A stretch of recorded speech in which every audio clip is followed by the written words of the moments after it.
آج پردے کے معاملے میں عجیب قسم کے اعتراضات ہیں. کچھ لوگ کہتے ہیں جی پردہ دل کا ہوتا ہے. پردہ چہرے کا تو نہیں ہوتا، پردہ تو دل کا ہے. میں نے ایک بندے سے کہا کھانا بھی دل کا ہوتا ہے، کھانا بھی اسے نہ کھایا کر، کھانا تو منہ کا ہے. تو میں نے کہا پردہ بھی منہ کا ہے. عجیب بات ہے، کیسے پردہ دل کا ہوتا ہے؟ بھائی حیا دل میں ہوتا ہے. ایک بندے نے کہا یہ تو دوسرے کو مجبور کرنا ہے، وہ پردے کی طرح بو بن کے بیٹھی رہے. میں نے کہا یہ تو مادر پدر آزاد معاشرہ انگریزوں کا ہے، آپ اس معاشرے میں لے جانا چاہتے ہیں. ہمارے ہاں تو پردے کا یہ ترتیب ہے کہ سیدہ کائنات خاتون جنت حضرت فاطمۃ الزہرا حضور پاک علیہ السلام کی چوتھی اور چہیتی بیٹی رضی اللہ تعالی عنہا کا جب جنازہ اٹھا ہے، علی میرا جنازہ رات کو اٹھے، اس پر کسی غیر محرم کی نظر نہ پڑے. ہمارے یہاں تو پردے کی ترتیبیں یہ ہیں. میرے دوستو کیسا معاملہ، کیسی باتیں ہو رہی ہیں. اور میں ایک جملہ سمجھانے کے لیے کہتا ہوں، اندھے سے بھی اسلام میں خاتون کا پردہ ہے اگر وہ نامحرم ہے تو، اندھے سے بھی. اور میں کائنات کی مقدس ترین ہستیوں کی بات لانے لگا ہوں. رسول اللہ صلی اللہ علیہ وسلم حدیث پاک میں ہے، صحیح سیاست موجود ہے. رسول اللہ صلی اللہ علیہ وسلم گھر میں موجود ہیں. حضور پاک صلی اللہ علیہ وسلم کی 2 حرم، حضور کی 2 عزتیں، حضور پاک علیہ السلام کی 2 بیویاں موجود ہیں. حضرت عبداللہ ابن ام مکتوم رضی اللہ عنہ صحابی ہیں، آنکھوں سے نابینا ہے، وہ تشریف لاتے ہیں. حضور پاک علیہ السلام نے فرمایا احتجبا منہ، آپ اس سے پردہ فرما لیں. بیویاں پردہ کرنے کے لیے اٹھنے لگی تو ایک سوال بھی کر دیا کہ یا رسول اللہ حکم کی تعمیل تو ہے، لیکن کیا وہ اندھا نہیں ہے، وہ نابینا نہیں ہے، اسے تو نظر نہیں آتا؟ مسئلہ بھی واضح ہو جائے گا اور جواب بھی مل جائے گا. تو اللہ کے رسول نے فرمایا افا امیوان انتما لستما تبصرانی ہی. اللہ اکبر. یہ کسی عالم سے جا کر اس کا عربی میں ترجمہ کرا لیں تو بندے کو اس لفظ میں رسول اللہ صلی اللہ علیہ وسلم کی گفتگو میں ایک غیرت نظر آتی ہے. فرمایا افا امیوان، تم 2 بھی اندھی ہو، آپ کو بھی نظر نہیں آتا؟ انتما لستما تبصرانی، تم دونوں بھی نہیں دیکھ رہی؟ کہ جی ہم تو دیکھ رہی ہیں. کہ احتجبا منہ، اس سے پردہ کرو. آپ کو پتہ ہے یہ آنے والا صحابی کون ہے؟ جس کا نام عبداللہ ہے، ابن ام مکتوم ہے، جس کو قرآن نے کہا ہے یہ پاکیزہ ہے. سورۃ عبس وتولی میں اللہ نے اسی کا ذکر کیا ہے اور نابینا کہہ کر ذکر کیا ہے. ایک بار یہ اللہ کے رسول کے دربار میں آئے تو رسول اللہ صلی اللہ علیہ وسلم ان کفار کے سرداروں کو دعوت دے رہے تھے جو بڑے بڑے تھے. حضور پاک یہ چاہتے تھے ہو سکتا ہے یہ ایمان لے آئیں. حضرت عبداللہ آنکھوں سے نابینا تھے، انہیں نہیں پتہ. یا رسول اللہ میں نے ایک مسئلہ پوچھنا ہے. حضور نے فرمایا بیٹھ جاؤ. ان کو نہیں سمجھ آئی کہ کوئی خاص میٹنگ چل رہی ہے حضور علیہ السلام کی. انہیں کچھ ٹائم بعد پھر یا رسول اللہ میں نے ایک مسئلہ پوچھنا ہے. حضور نے فرمایا بیٹھ جاؤ. غصے سے ارشاد فرمایا نا تو بس یہ دل میں رونا شروع ہوا، اوہ مجھ سے تو اللہ ناراض ہو جائے گا، کیا ہو کر بیٹھا میں کیا کر بیٹھا. اللہ پاک نے آیت اتاری، فرمایا عبس وتولی، اے میرے پیارے آپ نے اس سے غصہ فرمایا، وتولی اس سے منہ مبارک کو پھیرا، ان جاءہ الاعمی یہ نابینا آپ کے پاس آیا ہے، وما یدریک لعلہ یزکا آپ ان پر توجہ دے رہے ہیں. وہ تو پاکیزہ نہیں ہے، وہ تو کفار ہیں، یہ تو پاکیزہ ہونے کے لیے آیا تھا. حضور پاک علیہ السلام نے اسے بلایا، آ جاؤ بیٹا جو مسئلہ پوچھنا ہے میں بتا دیتا ہوں. ایسا پاکیزہ صحابی ہے.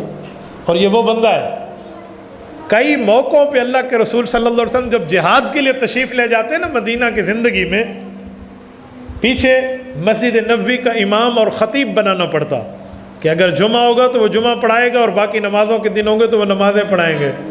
تو رسول اللہ صلی اللہ علیہ وسلم حضرت عبداللہ ابن ام مکتوم کو تو جہاد میں ساتھ نہ لے جاتے. قرآن کریم نے انہیں اجازت دی ہے، معذور ہے، خصوصی افراد میں شامل ہیں. تو حضور علیہ السلام انہیں اپنا نائب امام بنا کر، نائب خطیب بنا کر مسجد نبوی ان کے حوالے کر جاتے. یہ عبداللہ ابن ام مکتوم ہے. اس سے پردہ اللہ کے رسول کن کو کرا رہے ہیں؟ جن کے لیے قرآن کریم کہتا ہے، یہ جو میں نے آیت خطبے میں پڑھی ہے، وَمَن يَقْنُتْ مِنْكُنَّ لِلَّهِ وَرَسُولِهِ وَتَعْمَلْ صَالِحًا نُؤْتِهَا أَجْرَهَا مَرَّتَيْنِ وَآتَدْنَا لَهَا رِزْقًا كَرِيمًا. نبی کی بیویوں تم میں جو تقوی دار ہے، اللہ تقوی دار بیویوں جو تم تقوی اختیار کر رہی ہو، وَتَعْمَلْ صَالِحًا اور نیک اعمال کر رہی ہو، نُؤْتِهَا أَجْرَهَا مَرَّتَيْنِ میں اللہ تم امہات المؤمنین سے وعدہ کرتا ہوں تمہیں ایک نیکی کا بدلہ ڈبل دوں گا. وَآتَدْنَا لَهَا رِزْقًا كَرِيمًا جب جنت میں آؤ گی میں نے تمہاری مہمان کی اکرامی کے لیے بہت خاص رزق تیار کر رکھا. یہ بیویاں رسول اللہ کی ہیں. ان کو فرمایا جا رہا ہے کہ آپ اس نابینا سے پردہ کر لو۔ تو پردے کا تو اتنا اہتمام ہے، اور ہمارے ہاں کسی قسم کا اہتمام نہیں ہے۔ ہمارے ہاں ایک رواج چلتا ہے، ناراض نہ ہونا، ہم سب معاشرے میں شریک ہیں۔ اور رواج کیا ہے؟ ہم نے ان سے پردے اتروائے ہوئے ہیں۔ کوئی میری اتھارٹی ہے، کوئی میرا اختیار ہے کہ میں اپنی بیوی کا پردہ جس سے رکھوانا چاہوں، جس سے اتارنا چاہوں، یہ میرا اختیار نہیں ہے، میرے رب کا اختیار ہے۔ ہاں میں وہ اختیار سنا سکتا ہوں، بتا سکتا ہوں، اظہار کر کے دکھا سکتا ہوں، میرا اختیار نہیں ہے کہ اس سے پردہ کراؤں گا، اس سے نہیں۔ آج کل لوگ سمجھتے ہیں شادی کے بعد جو خاوند کو اپنی بیوی پر حقوق حاصل ہوتے ہیں، ان میں ایک حق یہ بھی ہے کہ وہ جس سے پردہ کرائے اور جس سے نہ کرائے۔ جی نہیں، لوگ سمجھتے ہیں بچی پیدا ہونے اور بالغ ہونے کے بعد باپ کو یہ حق ہے کہ وہ جس سے پردہ کرائے جس سے نہ کرائے۔ جی نہیں، یہ اللہ نے پہلے بتا دیا ہے کس سے پردہ ہے کس سے نہیں ہے۔ باپ اور خاوند کا اس میں کوئی اختیار کا دخل عمل نہیں ہے، کوئی عمل دخل نہیں ہے۔ اس کی مثال تو ایسے ہے، کوئی کہے بس میں نے وضو کر لیا، اب صبح کی 1 رکعت پڑھوں یا 4 پڑھوں یا 6 پڑھوں یا 8 پڑھوں، میری مرضی ہے۔ ہم کہیں گے وضو کرنا تیری ذمہ داری، نماز کی رکعتیں کتنی ہیں وہ میرے اللہ نے واضح کی ہوئی ہیں، تیرا اختیار نہیں چلے گا۔ اور تیری بچی پیدا ہوئی ہے یا بیوی آئی ہے، اس سے کس سے پردہ کرانا ہے کس سے نہیں کرانا، اس میں تیرا کوئی عمل دخل نہیں ہے، وہ اللہ نے پہلے بتا دیا۔ حرمت علیکم امہاتکم و بناتکم، و پوری ترتیب 4 پارے کا آخری صفحہ اٹھائے، رب العزت نے پوری ترتیب دے دی ہے۔ کس کس سے پردہ ہے؟ آپ عوام ہیں، میں آپ کو ایک لائن میں سمجھائے دیتا ہوں، آپ اس کو ہر جگہ اپلائی کر لیں تو بس فائنل ہو جائے گا کہ اس پہ لاگو ہوتا ہے یا اس پہ نہیں ہوتا۔ ہر اس شخص سے عورت کا پردہ ہے جس سے نکاح ہو سکتا ہے، یہ فائنل ہے۔ ہر اس شخص سے خاتون کا پردہ ہے جس سے نکاح ہو سکتا ہے۔ یہ اختیار اللہ پاک نے اپنے ہاتھ میں رکھا ہے، خاوند اور باپ کو نہیں دیا، بھائی اور ماں کو نہیں دیا، یہ اپنے پاس ہے۔ ہم لوگ عجیب ہیں۔ ایک جگہ ایک بات ہوئی اور خاوند بیوی کی لڑائی ہوئی اور اس کے سسر اور اس کی سمدھی تک بات گئی، تو مسئلہ میرے پاس آیا اور میں نے پوچھا جی بات کیا ہے؟ یہ ہماری بیٹی اس کے ساتھ بیاہ ہوئی ہے اور یہ ہماری بیٹی کو اس کے کزنوں کے ساتھ نہیں ملنے دیتا۔ میں نے خاوند سے پوچھا جی کیوں؟ انہوں نے کہا جی اس لیے نہیں ملنے دیتا، میری بیوی ہے، میرا اختیار ہے میں جس سے ملاؤں یا جس سے نہیں ملاؤں۔ میں نے کہا تم دونوں غلط ہو۔ کہتے وہ کیوں؟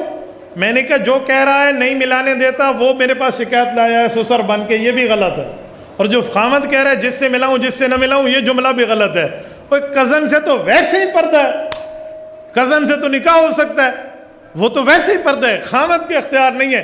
خاوند کی غلطی یہ ہے کہ اس نے بات تو ٹھیک کری ہے لیکن منسوب اپنی طرف کر دی ہے، وہ کہتا نہیں اللہ کو حکم ہے۔ اور والد تو ویسے ہی غلط ہے جو کہتا ہے کیوں نہیں ملنے دیتا۔ یاد رکھو، میں ایک جملہ اس سے بڑھ کے کہہ رہا ہوں، بہت سے لوگ اس بات کو بعض اوقات ہضم بھی نہیں کر پاتے۔ ہمارے فقہا نے یہ مسئلہ لکھا ہے فقہ کی کتب میں کہ ہر اس عورت کا اس عورت سے پردہ ہے جو عورت فاحشہ ہو اور جو عورت شریف ہو۔ فاحشہ عورت، جسم فروش عورت، اگر وہ اس معاشرے میں آئے جس معاشرے میں خاتون خانہ ہے، خاتون خانہ گھر رہنے والی عورت ہے، اہل خانہ ہے، شریف گھر میں بیٹھنے والی باپردہ بیوی کا، باپردہ ماں اور بہن اور بیٹی کا اس فاحشہ عورت سے پردہ ہے جو مردوں کو منہ لگاتی ہے۔ اسلام تو اس حد تک بات کرتا ہے، اس میں کوئی مرد اور کوئی عورت کا کوئی عمل دخل نہیں ہے، یہ اللہ نے پہلے فیصلہ فرما دیا۔ آپ کے گھر میں کوئی بچہ کس عمر تک آ سکتا ہے، اس میں بالغ نابالغ ہونے کو کیا آپ چیک کرتے پھریں گے؟ ہمارے پاس کون سا تھرمامیٹر ہے؟ وہ بچہ کہہ دے میں نابالغ ہوں، وہ بچہ کہہ دے میں بالغ ہوں، میں اس کا ماں باپ تو نہیں ہوں کہ میں نے اس کو دیکھا ہوا ہے غسل کرتا ہے یا نہیں کرتا، ہمیں کیا پتہ ہے؟ اسلام نے بہت آسان اصول دیا ہے، صحیح بخاری میں ہے، اس وقت اس بچے کا گھر میں پردہ کرا دیں جب اس کو عورت اور مرد کے معاملات میں انٹرفیئر سمجھ آنے لگے، جب انٹرسٹ اسے سمجھ آنے لگے نا، بھئی یہ شادی ہوتی ہے، یہ مرد ہوتا ہے، یہ عورت ہوتی ہے، بیوی ہے، اتنی سمجھ بوجھ آ جائے نا تو اس کا پردہ کرا دیا جائے۔ ایسے بچوں کو اللہ کے رسول اپنے گھر میں بھی نہیں بھیجتے تھے۔ ایک بچے کو حضرت بلال رضی اللہ تعالی عنہ کے لیے رسول اللہ صلی اللہ علیہ وسلم نے حکم دیا ایک بچہ بلاؤ، بعض اوقات گھر میں کام ہوتے ہیں، میرے گھر میں بچہ جائے کام کر کے آ جائے۔ حضرت بلال ایک محنث کو لائے، شیمیل، جس کی کوئی مردانگی نہیں ہے، تھا بچہ، اسے بلایا گیا۔ رسول اللہ صلی اللہ علیہ وسلم نے ایک دن اس سے ایک عورت کے متعلق ایک بات سن لی، ہی تقبل باربع وتدبر بثمان، یہ علماء سے پوچھ لینا، یہ جملہ رسول اللہ صلی اللہ علیہ وسلم کے کان مبارک میں گیا نا، جس میں انٹرفیئروں سے کچھ سمجھ آ رہا تھا کہ یہ اب عورت مرد کے معاملات میں سمجھ بوجھ رکھتا ہے، تو اللہ کے رسول صلی اللہ علیہ وسلم نے فرمایا بلال آج کے بعد یہ گھر نہیں جائے گا، اس کا پردہ ہو گیا۔ میں شی میل کی بات کر رہا ہوں جس میں مردانگی بھی نہیں ہے۔ وہ کسی عورت کے آنے جانے پہ بچہ تھا نا، یوں تبصرہ کر رہا تھا، بچگانے میں کیا، کوئی گناہ میں نہیں کیا، لیکن اس تبصرے میں سے بھی اللہ کے رسول نے پردہ قرار دیا ہے، تو اس سے خود اندازہ لگا لیں۔ اور ہم کیا سمجھتے ہیں؟ تبارك الذي نزل الفرقان على عبده ليكون للعالمين نذيرا۔